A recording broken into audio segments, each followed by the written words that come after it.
ninaliita neno la siku ya leo, becoming all what God wants you to be. Becoming all what God wants you to be. Kwa Kiswahili ni kumaanisha kufanyika kile chote ambacho Bwana anataka uwe.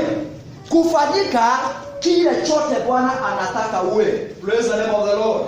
Na nataka ulepe amen yako. Halo? Amen. Na mimi nataka tutengeneze kanisa ya watu ambao wanapenda kusoma Biblia, watu ambao wanapenda kubeba Biblia, na watu ambao wanapenda kuandika mafundisho, na ili wakienda wanayarudia, kwa sababu ni neno la Mungu ambalo litatubadilisha. Praise the name of Jesus. Neno la Mungu ndilo ambalo lina uwezo wa kutubadilisha. Kwa hivyo wapendwa, tukichua neno la Mungu kwa wingi, tulifanyisha kazi, maisha yetu yatabadilika automatically. Kwa hivyo nataka tuone kufanyika kile chochote au kufanyika kile chochote Mungu alitaka niwe. Praise the name of the Lord. Wapendwa, tulipoumbwa na Mungu, Mungu alikuwa na kusudi. Hakuna mtu mmoja hata mmoja aliye hapa ambaye aliumbwa pasipo na kusudi ya Mungu. Na wacha nikupatie mfano. Kama mwanadamu, wacha nikuulize, aliyetengeneza kiti hiki ambacho nimeshika, hebu niangalie. Aliyetengeneza kiti hiki, nashukuru tuko na akina brother yule, akina Dennis, akina Steve ambao ni mafundi. Wanatengeneza vitu. Na mimi nataka kwanza nianze na mfano, alafu nitawauliza swali na tusaidie. Yule aliumba hiki kiti, nikuulize, alitengeneza kitu tu akatengeneza ilipomalizika kabisa, na hii kitu inaweza tumika na nini? Hello. Ati yeye akaunda tu akatengeneza akatoa mafaka, akatengeneza. Alipomaliza akauliza, na hii kitu sasa, hii kitu nimetengeneza inaweza tumika na nini? Wewe unafikiria ilikuwa hivyo? Halo, hebu nibukie, unafikiria ilikuwa hivyo? Hapana. Huyu mtu ambaye aliumba hii kiti, huyu mtu ambaye aliumba hii balo, alijua vizuri kile anafanya. Anaunda taa ya kumulika wakati kuna giza. Alijua, si kweli? Praise the name of the Lord. Amen. Alijua anatengeneza balo. Yule alitengeneza kiti, alijua anatengeneza kiti ya kukaliwa pale. Kiti si ya kupikia. Nishika vizuri wapendwa. Kiti si ya kupikia. Kiti iko na kazi yake. Na aliyeumba alijua kazi yake ni ya kukalia. Sufuria, aliyeumba sufuria alijua sufuria si ya kukalia. Ukikuta mtu amekalia sufuria, huyo ni mchawi. Au namna gani? Huyo ni mchawi. Huyo ni mchawi. Hakuna mtu anaweza kalia sufuria, kwa sababu wote tunajua sufuria si ya kukalia. Sufuria ni ya kupika ugali. Halo. Na yule aliumba sufuria alijua anaunda sufuria. Niulize mafundi. Halo. Wacha niulize mafundi watuambie wako hapa. Nyinyi ni mafundi. Mnachukua tu chuma, mnaanza tu kuunda kitu, alafu unaweka pale kwa display. Mtu akikuja na unamuuliza, unaona hii kitu inaweza kutumika na nini? Si mnaona kitu mkichuana, hii ni gate, hii ni grill ya mlango, hii ni nini, si ndio?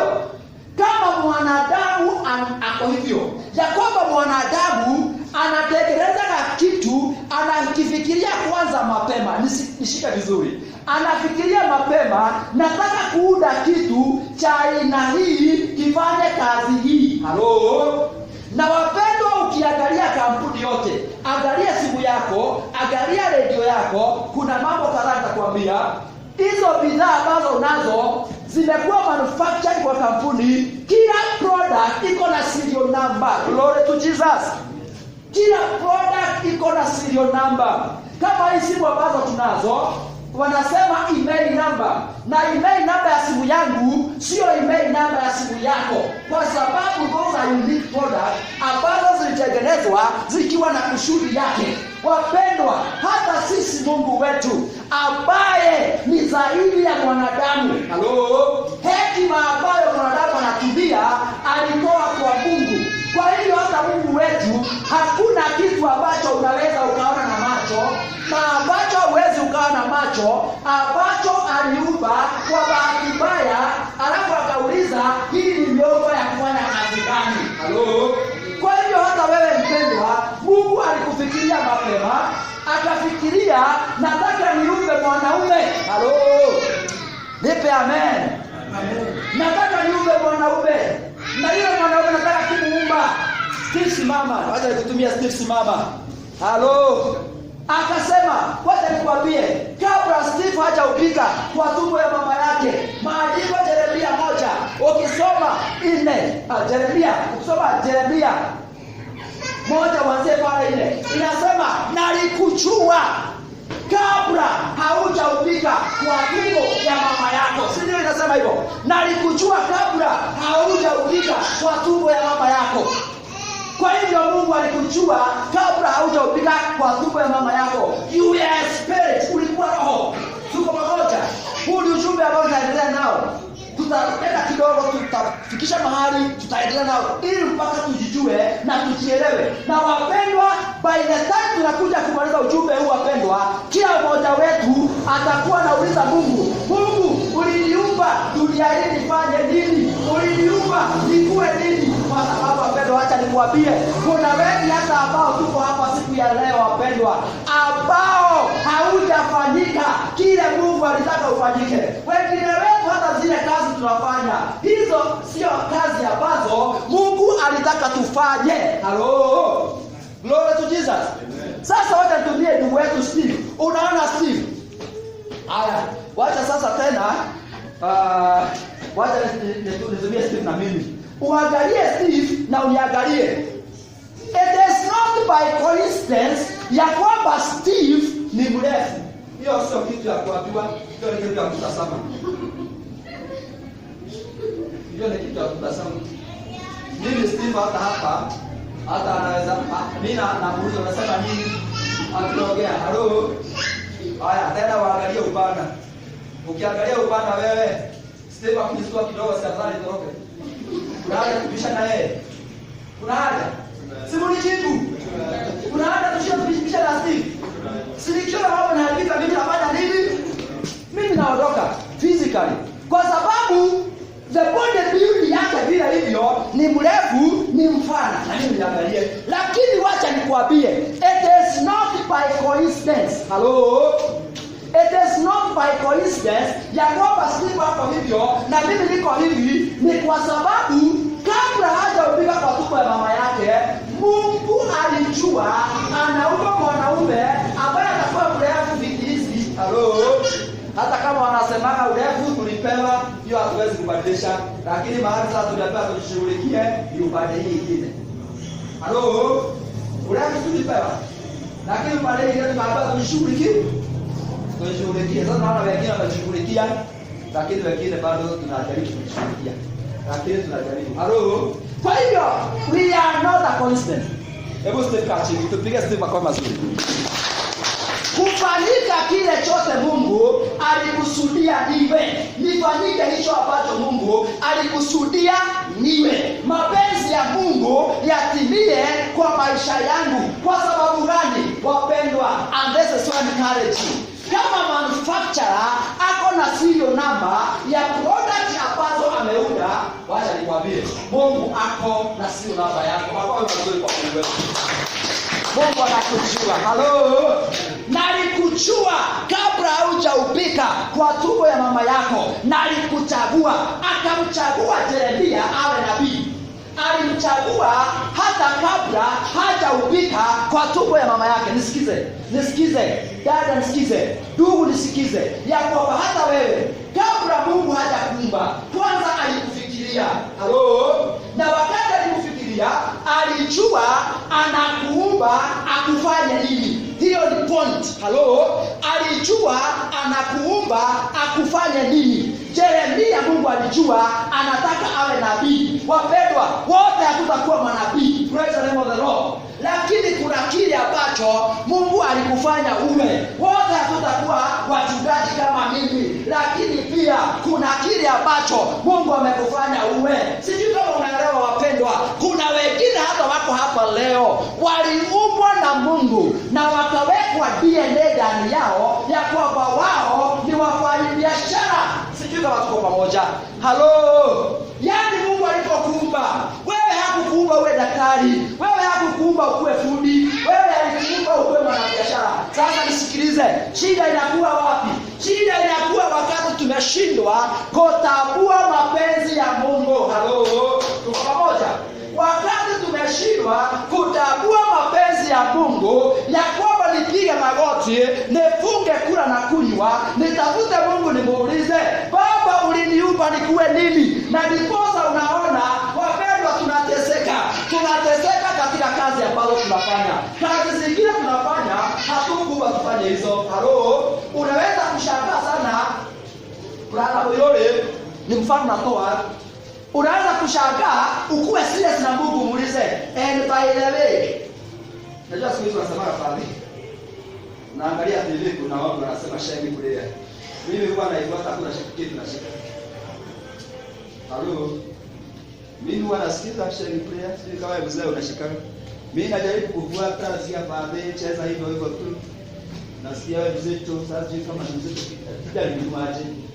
Akajua ni mzito. Halo. Lakini ukweli ni kwamba ukiwa serious muulize, Father au baba yangu, halo, uliniumba serious, uliniumba niwe nini? Gai, wengine utashangaa ati ulikuwa umeumbwa ukuwe daktari, ni wewe ulicheza shule ya hesabu na physics pale walifika huko. Halo, au ni shetani alihijack destiny yako. Na nataka nikwambie wapendwa, maana tukienda kumaliza tutaomba. Kuna wengine wetu hapa na dunia nzima ambao destiny yao iliibiwa. Mungu atusaidie sana. Destiny yao iliibiwa. Nashukuru kwa sababu tuko na watoto hapa. Wapendwa, wewe mzazi nisikize. Wewe mzazi nisikize. Kwa sababu Mungu anakuita co-creator. Ya kwamba wewe Mungu amekupatia jukumu ya kwamba muumbe mtoto pamoja na yeye. Halo.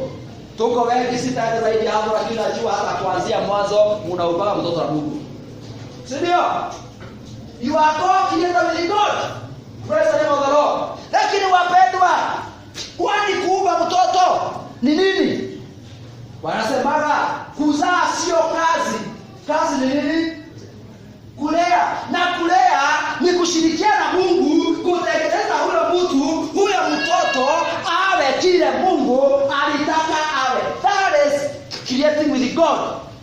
Hiyo ndio kushirikiana na Mungu, kuleta mapenzi ya Mungu yatimie. Halo, sijui kwa nini mtapatia amen. Amen. Kuleta nini? Mapenzi ya Mungu yatimie. Huyu mtoto kama hawa wako hapa, let me tell you, msikize vizuri wazazi. Watoto hawa wako hapa ni project kubwa sana ya Mungu. Msikize vizuri. Watoto kama hawa wako hapa ni project kubwa sana ya Mungu. Tunapoangalia watoto hawa, hatujui watakuwa nini, lakini Mungu anajua. Sisi watoto pamoja. Lakini wapendwa, kuna kazi yetu ya kufanya ambayo hata sisi ilipaswa tufanyiwe na wazazi wetu. Lakini kwa sababu wazazi wengine wetu hawakuelewa, hawakujishikanisha na Mungu, wajue mapenzi ya Mungu juu ya maisha yetu, watuombee, waulize, na huyu mtoto Mungu umenipatia nani? Praise the name of the Lord. Hata wana mbatizaji alipozaliwa, wazazi walijua ya kwamba huyu ni nabii wa kutayarisha njia, ni kwa sababu ya Masihi. Walijua mapenzi ya Mungu ni gani juu ya wana mbatizaji. Halo. Nipe amen. Amen. Wakati nani alizaliwa? Huyu jamaa alikuwa na mbele mrefu. Alipoitwa Samsoni, wapendwa, alipozaliwa wazazi wake Manoa aliambiwa na Mungu ya kwamba huyu mtoto atakuwa mzalihi, he will be a Nazareth. Mapenzi ya Mungu juu ya mtoto huyu ni ya kwamba atakomboa taifa la Israeli kutoka kwa Wafilisti. Kazi yake hiyo. Wapendwa, hata wewe ulipozaliwa Mungu alikuwa na kusudi yako. Na wapendwa, ni vizuri tufuate, tujue mapenzi ya Mungu katika maisha yetu, na ili wapendwa tuwe everything that God wants us to be in the name of Jesus. Hallelujah. Mimi nasema hivi, kwangu natamani maisha haya ambayo Mungu amenipatia, miaka ambayo Mungu amenipatia, sitapita tu dunia. Sitapita tu dunia. Unajua wapendwa, unaweza tu kupita uso wa nchi, ukazaliwa, ukapita tu uso wa nchi, ukapita tu ukaenda kwa kaburi, lakini hakuna kitu umefanya dunia hii, haujatimiza mapenzi ya Mungu. Wengine waliumbwa wawe matajiri matajiri, lakini hawatakuwa, kwa sababu hawajajijua, hawajajielewa, hawajaiana Mungu. Na ili Mungu atoe wewe, atoe wewe original. Wengine hapa ni matajiri, lakini ukichunga utakuwa maskini. Mapesa ya Mungu yatatimia.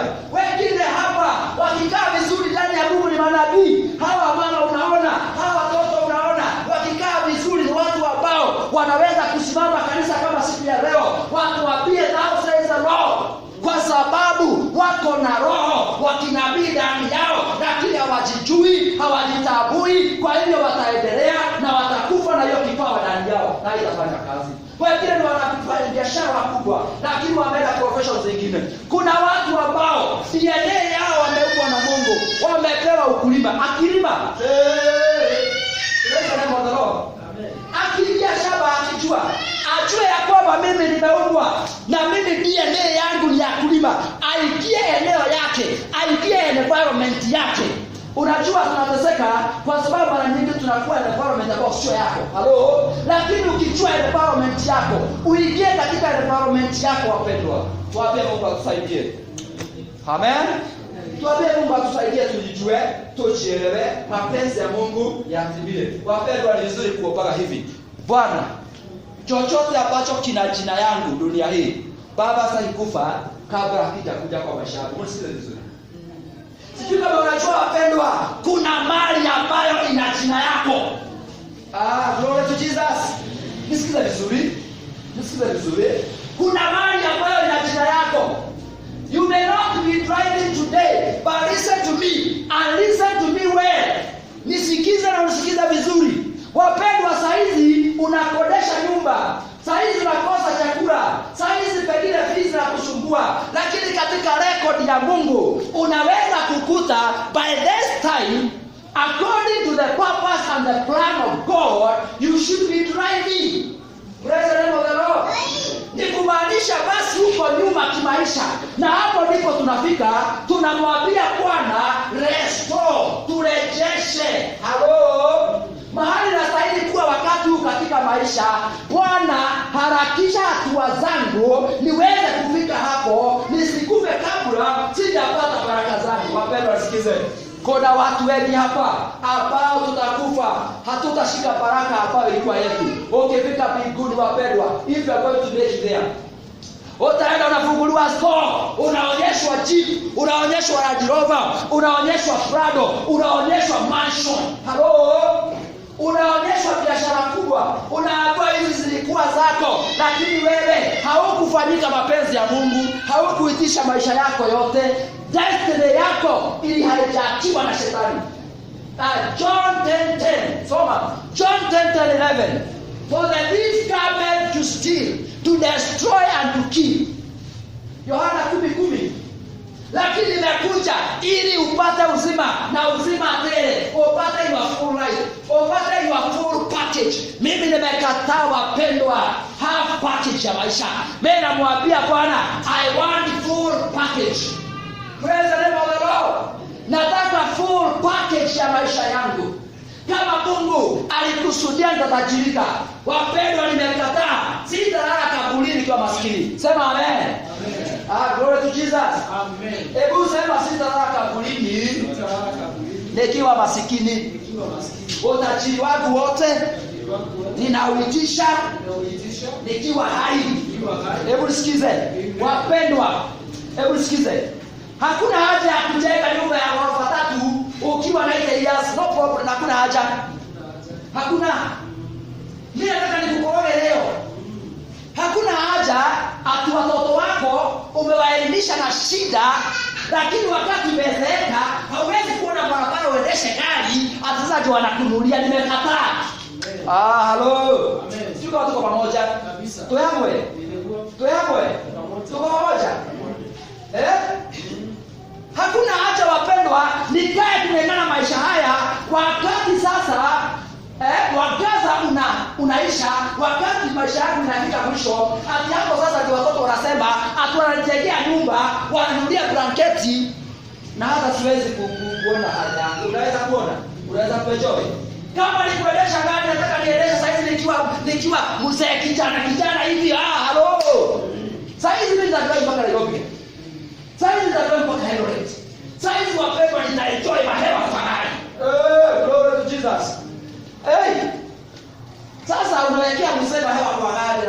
lazima hiyo kitu inapiga kelele. Si. Hebu nipe amen. Amen.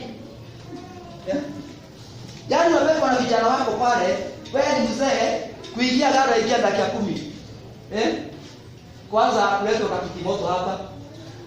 Vijana wamesoma, umeisha kabisa kuwasomesha. Hata huko vaa suti ukiwasomesha. Viazi ulikuwa unakula matembe, kwa hiyo tunasema matembe. Hizi zingine uzee watu wa Mombasa wako leo. Ili usomeshe mtoto. Mwingine anachoma pale, anachoma macho, anachoka. Lakini unakuta yote sasa akizeeka ndio sasa ati baraka inaanza kuja wakati umezeeka. Hiyo ni vizuri. Sasa wapendwa, unakuta ati hata hiyo prado atunaweka kwa kiti moto hapa, ili ukanyage kwanza ukitetemekaga, utetemeke hapa dakika 3. Alafu ukanyage hii kile utetemeke hapa dakika 3. Alafu ukunyuma na sukumwa uingie kwa prado. Sasa hiyo ni nimekataa hiyo katika jina la Yesu. Nataka prado saa hizi. Hello? Nataka jeep saa hizi na irukia within a fraction of second niko ndani unaniona huko. Praise the name of the Lord. Kwa sababu niko na nguvu ya mwili ya kuenjoy kile Mungu amenipatia. Mimi sitaki nipate pesa ya nyama wakati sina meno. Nimekataa hiyo katika jina la Yesu. Mimi nataka saa hizi pesa ya nyama. Naweka kilo pale. Natafuna hata mfupa na hata iko white. Praise the name of the Lord. Praise the name of Jesus. Amen. Kwa hivyo nifanyike kile chote Mungu anataka niwe wakati huu ambao niko na nguvu ya kufurahia maisha. Halo. Na hiyo ni ombi ambalo nakupatia mpendwa. Uanze kujichua, uanze kujielewa, ujishikanishe na Mungu ya kwamba mapenzi ya Mungu yatimie. Hebu nifungulie haraka Psalms 40:7. Hebu nikwambie maisha yako yote yameandikwa kwa kitabu. Kuna kitabu mbinguni ambacho kina maisha yako yote. Programu yako yote iko na Mungu. Ni vile shetani ana hijack. Nataka unielewe vizuri. Kazi ya shetani yote, kazi ya shetani kuiba, kuharibu, anakutafuna kama miwa, alafu ukiisha utabu anakutupa. Halo? Hiyo ndio kazi ya shetani. Anachukua destiny yako, anachukua maisha yako, anaitumia vibaya kwa mambo katika dunia hii. Unakuta mtu amekamatwa katika uasherati, maisha yake yote ambayo angetafuta mali, pesa yake yote inaishia kwa halo. Sasa unakuta hiyo ndio kazi ya shetani.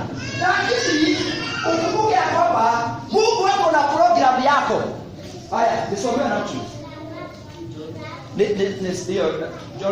John 10:10 hiyo nimequote tu, but I want us to read Psalms 40:7. Zaburi 40 mstari wake wa nini? Psalms 40:7. Hebu nikuonyeshe kitu hapo.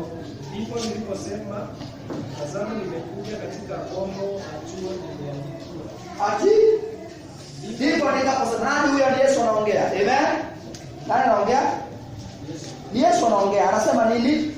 Ndipo niliposema, tazama nimekuja. Ndipo niliposema, tazama nimekuja.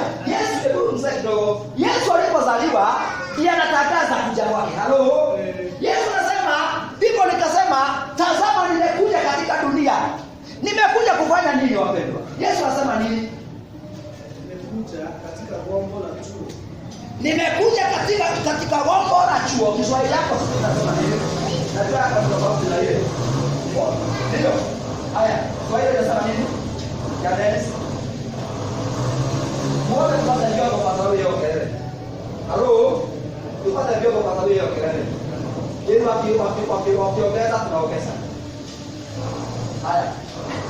Inasema nini? Yes. 40:7. Ndipo niliposema, niko tayari. Niko tayari. Ninayotakiwa kufanya. Sawa. Hebu ndeni simama tafadhali. Hiyo yako ni nzuri sana. Hiyo yako ni nzuri sana. Tusomee taratibu vizuri na sauti kubwa tusikie. Hiyo ndio ile maana nataka. Ninayotakiwa kufanya. Imeandikwa katika kitabu cha sheria. Imeandikwa katika kitabu cha sheria. Yesu mwenyewe alipokuja, usikize vizuri wapendwa. Mimi nataka watu ambao nitajenga imani ambayo itabanisha maisha yao. Halo? Nataka nikuhubirie jambo ambalo unataka ufikirie na useme hapa nimekataa hata mimi. Leo nataka nikoroge imani yako, useme hapana, I have to be all what I should be before I die. I must express myself. Lazima nitokelezee. Glory to Jesus.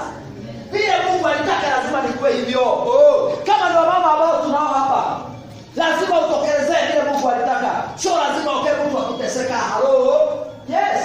Na uamini hivyo na uanze kukiri kutoka kwa Mungu. Maandiko yanasema nini? Ndivyo nikasema atupeleka nini dadis? Nimekuja kufanya yote yaliyoandikwa katika kitabu cha sheria. Kwa hivyo Yesu alipokuja, kazi yake aliyokuja kufanya ilikuwa imeandikwa. Kulikuwa na kitabu mbinguni kilisema huyu amekuja na kutoka akizaliwa ataenda hivi, ataenda hivi, ataenda hivi na miaka yake ni hii. Alikuwa na miaka 33 ilikuwa imeandikwa. Ukisoma Zaburi 39 verse 13 ukiendelea Zaburi 39 unakuta hata miaka. Hebu fungua haraka. Nataka watu ambao nikitaja tu unafungua kusomea. Nataka kusema ya kwamba wapendwa, kuna kitabu kimeandikwa maisha yako. Yaani Zaburi written your life. Kuna kitabu kimeandikwa maisha yako. Ulipozaliwa au kuzaliwa tu kuja ulize tu. Hapana, kuna kile Mungu anataka ufanye. Uulize tu ni nini wala yangu nataka kufanya. Kama unataka kufanya biashara, kuna watu wako kwa biashara.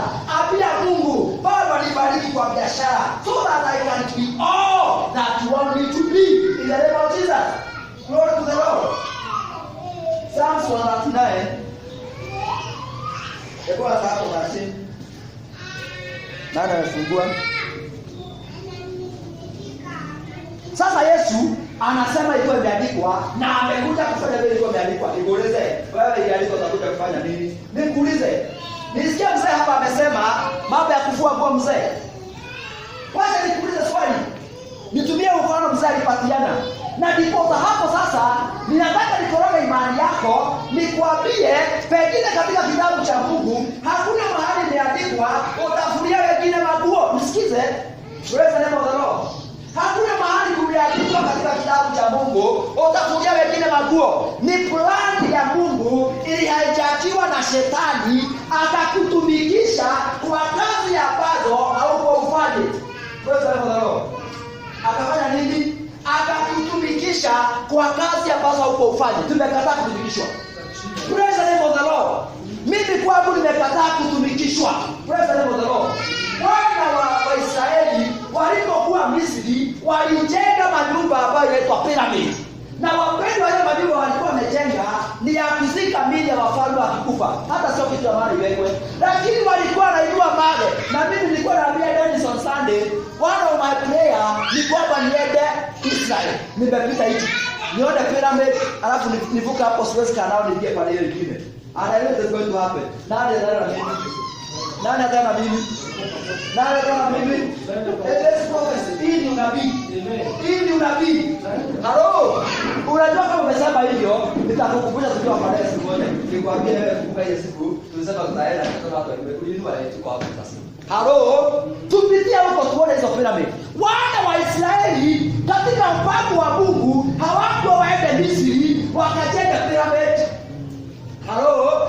Lakini plani yao haijakiwa, wakawekwa pale. Walipowekwa pale, wanajenga pyramid, wanajenga matofali, makubwa na sijaga hizo pyramid zinachekwa na mawe kubwa sana. Hata wanasayansi leo hawaelewi hiyo mawe ilikuwa inanunuliwa na nini huko. Ni makubwa. Wana wa Israeli wakateseka na wanateseka kazi ambayo hawajafaidi. Sio watu wao watawekwa pale, ni wale mali wanatengeneza nyumba. Halo. Hiyo ndio naita kutumikishwa. Na nimekataa kutumikishwa. Wapendwa, kataa kutumikishwa. Praise the Lord.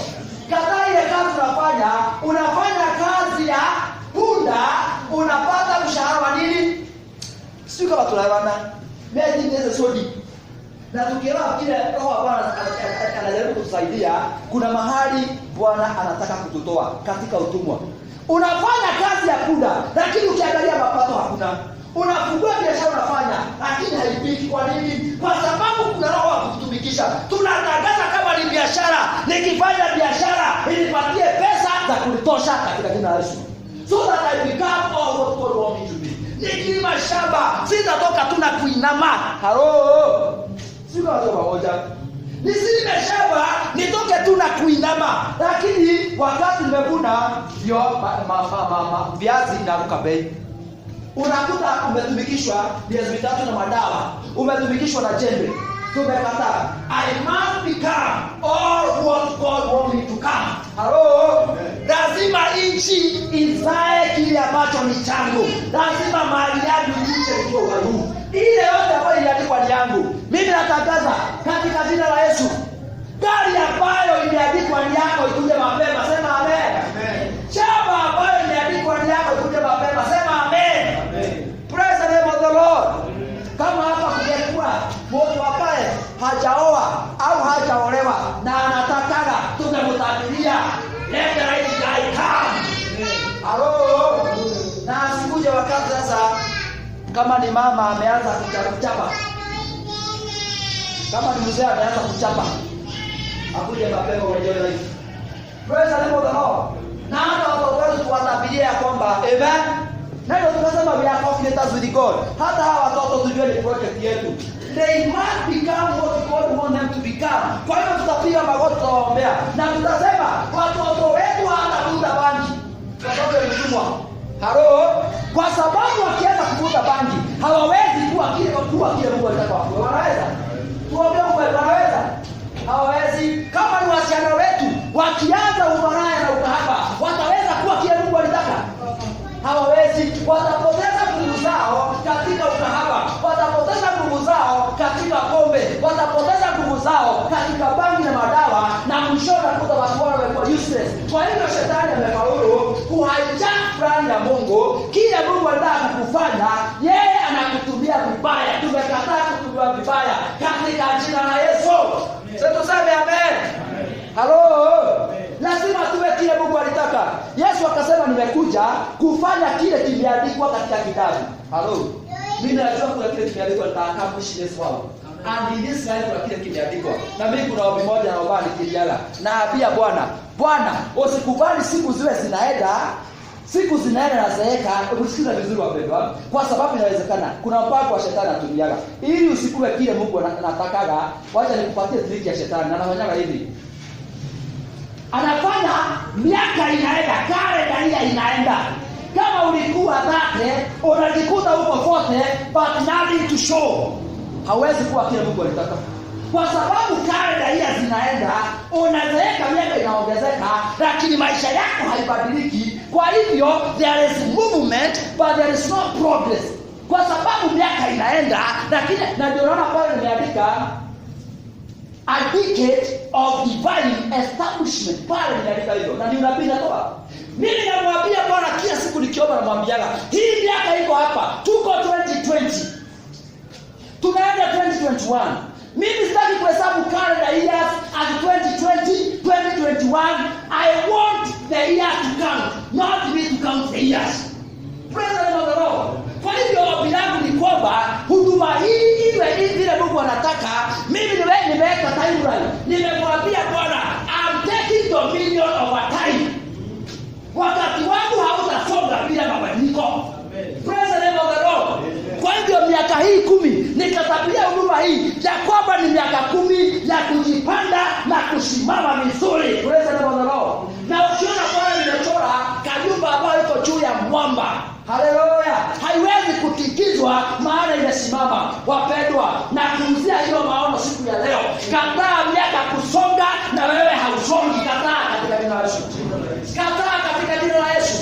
Ya kwamba miaka inasonga na hausongi. By the way, unasikia sasa mtoto anastahili kwenda form 1, lakini wapendwa hata ujue uanze wapi, lakini kumbe miaka inasonga. Kwa nini mtoto anakwenda wapi? Kwa sababu miaka inasonga.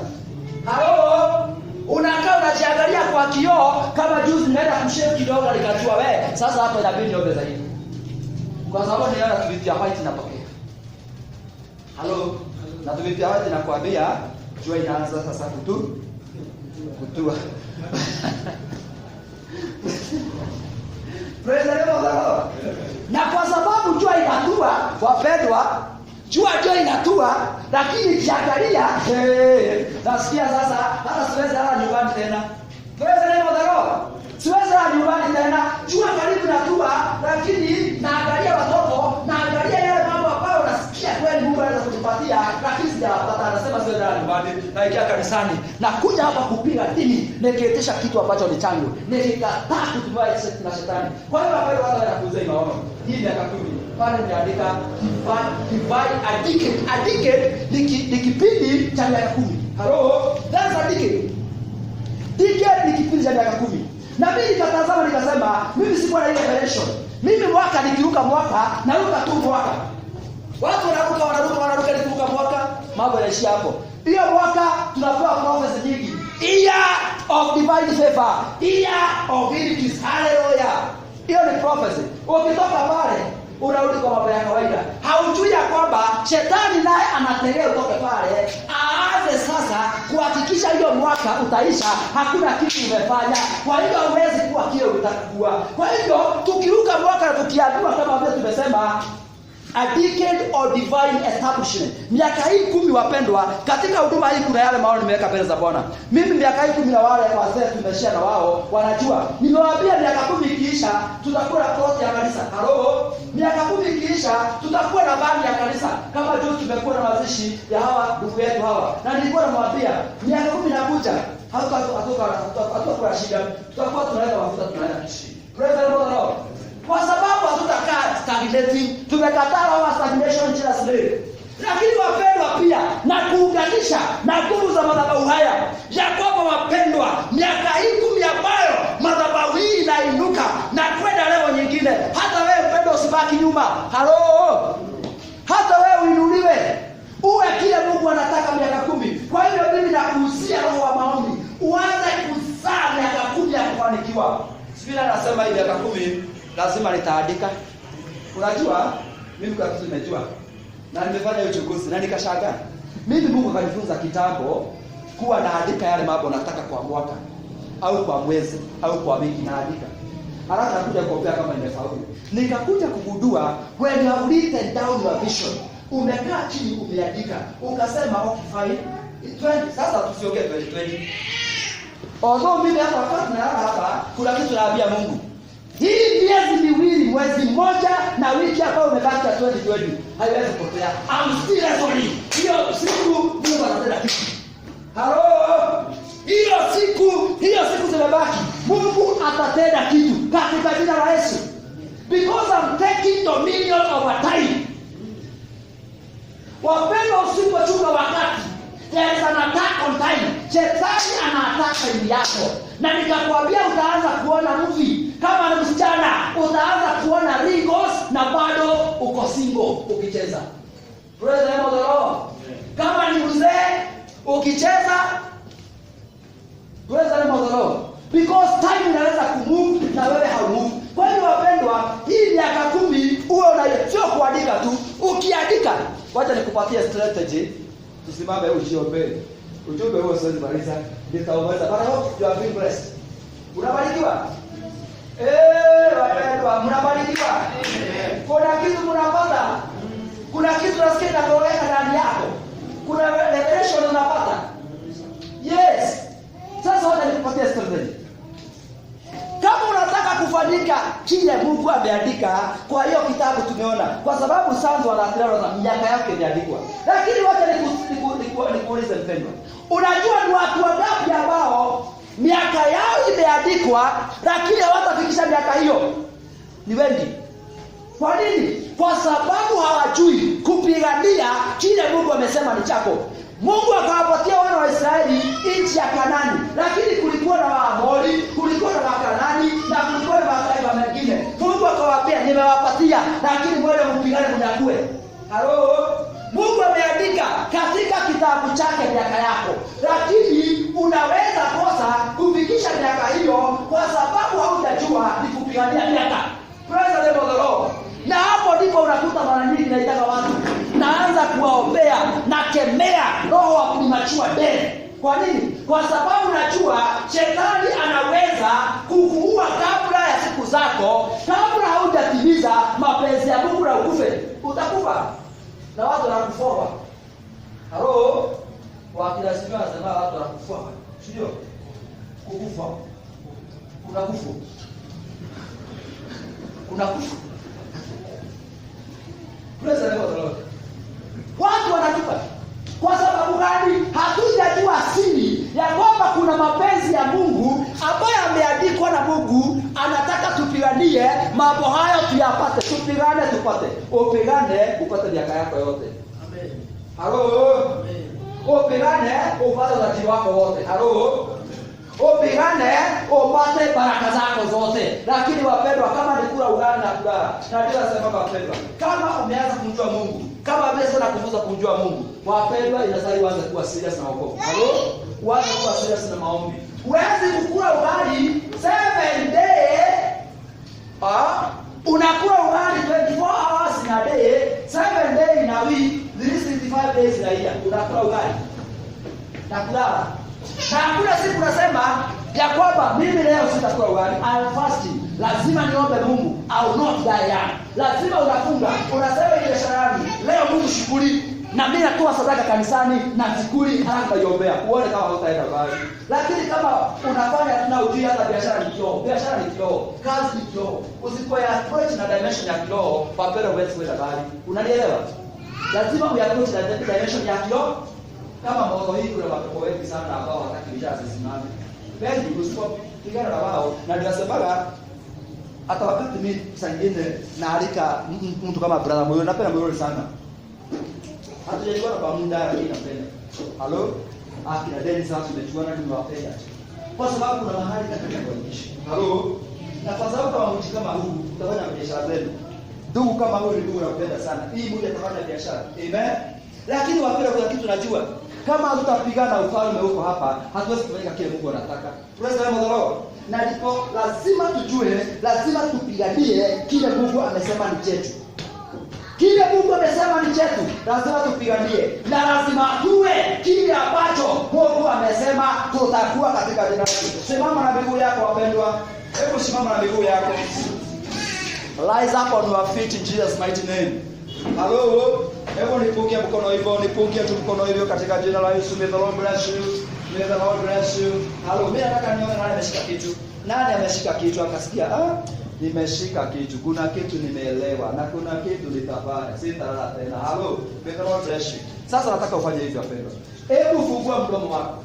Hebu fungua mdomo wako. Anza kujiombea na uanze kusema nitakuwa kile chote Mungu anataka nikiwe. Na uanze kukile mali yako. Hebu anza kufundisha kitu chote kile jina yako. Kuna vitu kwa jina yako. Wapendwa, nikwambie utashangaa sana. Kuna magari katika kitabu cha Mungu ni magari yako. Kuna mashamba yako. Wapendwa, hawa watoto wako wengine ni madaktari. Watoto hawa wengine maijilia. Ukicheza hawatakuwa maijilia, hawatakuwa daktari. Kwa hivyo anza kuclaim kile ambacho ni chako. Anza kusema mimi nitaishi maisha yangu, sitaishi maisha ya mwingine. Na wapendwa, katika ulimwengu wa kiroho unaweza kubadilishwa maisha. Halo, unaweza kubadilishwa maisha katika ulimwengu wa kiroho. Upewe maisha ya mwingine. Unateseka lakini haukuwa uteseke. Naongea hilo nikijua, nilimwombea ndugu mmoja ambaye alikuwa aende Marekani, lakini mwingine alifanya uganga, akabadilisha certificate zake, akaenda Marekani na certificate zake katika ulimwengu wa kiroho. Yeye anateseka hapa, mwingine ako Marekani. Kataa baraka zako kujakuliwa. Kataa maisha yako kutumia mwingine. Kibali chako cha biashara hakina kuliwa na mwingine. Kataa watoto wako, destiny yao haitahitakiwa na shetani. Watetee, waombee, sema watakuwa kile Mungu anataka wakuwe. Mke wangu atakuwa kile Mungu anataka akuwe. Watoto wangu watakuwa kile ambacho Mungu anataka wakuwe. Hata mimi baba yangu nitakuwa kile ambacho unataka nikuwe. Sitatomekeshwa na kazi ngumu. Katika jina la Yesu nimekataa. Maisha yangu haitaibiwa. Lazima nikifanya kazi Baba nipate kile ambacho ninastahili kupata. Baba, sitazeeka. Maisha yangu yanazeeka lakini hakuna kuendelea. Nimekataa. Miaka yangu haitatumiwa vibaya. Miaka yangu Baba yangu itazaa mazao. Nikiwa kijana nibarikiwe na magari, nibarikiwe na manyumba na mashamba, wakati nina uwezo wa kufurahia baraka hizo. Katika jina la Yesu nafungua baraka zangu zote Baba zishuke wakati huu katika jina la Yesu. Baraka ambazo zimetekwa na ufalme ufalme wa giza na tangaza ziachiliwe katika jina la Yesu.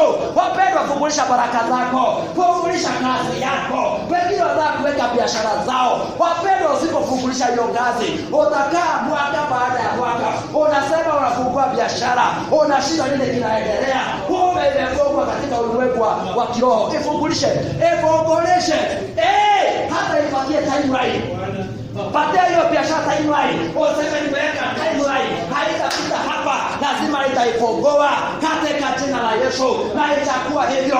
Fungulisha mambo yako. Sema sitatumiwa vibaya na maisha, sitaonewa na maisha katika jina la Yesu, sitatumikia wengine. Oh my Father, my God, unajua kuna wengine wanatumikia wengine wanatajirisha. Wapendwa, kataa kutajirisha wengine. Hebu kataa kutajirisha wengine. Kataa kutajirisha wengine. Kataa kutajirisha wengine. Sema sitatajirisha wengine. Oh, lakini nitafanya kazi ambayo itanisaidia mwenyewe. Wapendwa, unakuta ile hekima ambayo unayo inatumika kutajirisha wengine. Nimekataa hiyo katika jina la Yesu. Nimekataa hiyo katika jina la Yesu. Unakuta wengine wanatajirika, wananunua magari, wananunua manyumba, lakini wewe maisha yako inabakia pale pale ambayo ilikuwa. Kataa hiyo katika jina la Yesu. Kataa katika jina la Yesu. Ambia Bwana, baraka zangu nazitaka. Naomba baraka zangu katika jina la Yesu. Lazima zifunguliwe. Lazima niwekwe huru. Watoto wangu hawatatumikia watu wengine. Wapendwa, kama mzazi huko hapa, hebu kataa watoto wangu wanatumikia watu wengine. Watakuwa madereva wa watu wengine wanakujua. Watakuwa madereva wa ma-MP wakiingia kwa jamaa, mtoto wako na watu waishe kwa waliji. Kataa, mtoto wako hatatumikishwa. Nimekataa baba yangu. Nimekataa mtoto wako hatatumikishwa kazi bobo katika jina la Yesu. Hatatumikishwa kutajirisha wengine. Baba yangu hatatajirika na hekima ambayo utampatia katika jina la Yesu. Wapendwa, nataka tuwe kanisa ambayo inajua kupigana vita vya kiroho, kanisa ambayo inajua kufungulisha mambo, kanisa ambayo inajua kuachilia nguvu za Roho zifanye kazi. Fungua kinywa chako mpendwa, wacha kunyamaza. Ukinyamaza shetani anateka advantage. Silaha tumepewa ni mdogo, wapendwa, ni mdogo. Umba mambo kwa maisha yako, umba mambo kwa maisha yako. Omba biashara ambayo unataka, omba baraka ambayo unataka, omba pesa ambayo unataka, omba watoto ambao unataka katika jina la Yesu. Kataa ya kwamba utaendelea kugandamizwa, kataa ya kwamba utaendelea kutumiwa vibaya katika jina la Yesu. Nimekataa Baba, nimekataa washirika wangu ya kwamba watatumiwa vibaya. Baba, nimekataa mtu yote ambaye amejiunganisha na madhabahu na neema hii ya kwamba miaka 10 itaisha. Baba, maisha yake yakiwa pale pale. Baba, nimekataa. Sasa ninaachilia baraka za watu hawa, wazee na watu wa Bwana, watoto wao Jehova. Ninaachilia baraka zao Baba yangu. Biashara zao zibarikiwe, biashara zao ziinuliwe, ndoa zao zifanikiwe, watoto wao watakuwa bikira na tangazo watakuwa vichwa katika jina la Yesu. Baba, ninaomba nguvu ya madhabahu itetee watu hawa mahali mambo yao inaenda murama. Baba, ninatangaza ya kwamba itakuwa sawasawa katika jina la Yesu. Baba, ninawang'oa kutoka kwa roho wa umaskini, na wang'oa kwa roho wa mateso, na wang'oa kwa roho wa kuonewa katika jina la Yesu. Baba, ninawapanda katika shamba lako. Baba, ninawapanda katika mapenzi na makusudi yako katika jina la Yesu. Inua mkono wako sasa nikuombee. Na uamini mpendwa, nataka niachilie kitu katika anga yako. Nataka niachilie kitu katika anga yako nikiwa nimesimama hapa. Na kwa imani tunapokea. Kama simu inaweza kuongea mtu akiwa ng'ambo na ikaongea Kenya, najua ya kwamba ninaweza kuachilia nguvu kutoka kwa Mungu na ikaingia kwa maisha yako. Na wewe uamini. Na wapendwa, fungua tu kinywa chako, sema amen. Amen. Baba, katika jina la Yesu niko nimeinua mkono. Amen. Na nimesimama katika madhabahu haya. Amen. Baba, ambayo umetuinulia. Amen. Katika jina la Yesu. Amen. Najua madhabahu yana nguvu ya kunena. Amen. Sasa Baba yangu, watu hawa wamejiunganisha na madhabahu haya. Neema hii Baba iwatumikie. Amen. Katika jina la Yesu. Baba, sasa natangaza na ninaachilia Baba anointing kwa maisha yao ya kubadilisha katika jina la Yesu. Wanao biashara zibarikiwe Baba, mahali wengine wameajiriwa Baba, na wao wafungue zao katika jina la Yesu. Kile Baba nimekataa leo, ni kwamba Baba, kuna mtu yeyote ambaye atakaa kwa madhabahu ya miaka 10 Baba, abaki akitumikishwa katika mambo ya dunia hii, abaki akitumikishwa na matajiri, abaki akitajirisha wengine. Nimekataa hiyo. Hebu kataa pamoja na mimi. Kataa pamoja na mimi. Kataa pamoja na mimi. Nimekataa katika jina la Yesu. Natangaza watu hawa, kazi ambazo wanafanya, ziwapatie magari, ziwapatie mashamba, ziwapatie manyumba, ziwapatie bank account katika jina la Yesu. Baba, naomba mamilionea hapa. Hatutataka mamilionea watoke nje. Baba, hawa ndio utabariki wakisimama na kazi yako. Baba, uwainue maana wewe ni mwaminifu katika jina la Yesu. Kama unaamini sema amen. Kama unaamini sema amen. Na achilia pesa yako. Ipokee sasa. Ipokee katika jina la Yesu. Ipokee katika jina la Yesu. Katika jina la Yesu. Baba, nakemea nguvu zote za kuzimu, ufalme watu wa giza ambao umeinuka kinyume na wao katika jina la Yesu. Baba, wabariki, Baba, watende mema. In Jesus mighty name. Hallelujah. Bwana wabariki sana. Na Bwana watende mema. Amen. Mimi najua hilo neno ukifuatilia na ukifanya kazi nimekupatia ya kujiombea in that line, ukatoa hayo mambo nimekuambia, na ujue kwamba mapenzi ya Mungu si ya kwamba uteseke, maisha yako yatabadilika. Twende safari pamoja. Haleluya. Twende safari pamoja. Amen. Na tuone pamoja maisha yetu ikibadilika. Amen. Hii nyumba tu iko haikuwa hivi, haikuwa vita, iko ni sasa ziko. Kwa sababu kuna Mungu hapo mbinguni ambaye anaweza kuleta kiti. Hiyo anaweza kuleta kiti, anaweza kuleta kiti tunataka. Hello. Amen. May the Lord bless you. Tusichelewe Sunday, tunapata wakati mzuri na tunapata neno kama hilo linatuinua. Neno hatuongei tu tuongee, tunaongea neno litubadilishe. Na mimi tamaa yangu wapendwa, nione maisha yenu yakibadilika. Kama ni wewe nione yakibadilika. Ni wakati naona mtu anaendesha gari, naona ndugu anaendesha gari, huyo mwingine naona ndugu na biashara yake anaendesha gari yake. Halo, mimi mzee anakuja na gari kanisani. Si ndio? Praise the name of the Lord. Hawezi Bwana tuongoza hapa vizuri hivi. Amen. Akujane na weka gari pale. Na wewe unakuja weka gari yako. Na mimi naweka yangu. Na nyumbani wapendwa tusikue tu nikulia. Amen. Kuzozana na mabibi ukituza chumvi ni shida hiyo. Au juu kuna watu wanaituza chumvi na kwa ni vita. Kwa sababu sio kupenda hakuna. Sasa naona vile ya kujitetea ni kwa sura. Ili nisipite chumvi. Praise the name of the Lord. Bwana atusaidie. May the Lord bless you. Karibu. Asante, tuketi chini. Barikiwe sana mtumishi wa Bwana. Na Mungu akutende mazuri. Tunamalizia. Amen. Kuna vitu tunakubaliana kwa imani na tukasema havitakuwa tena.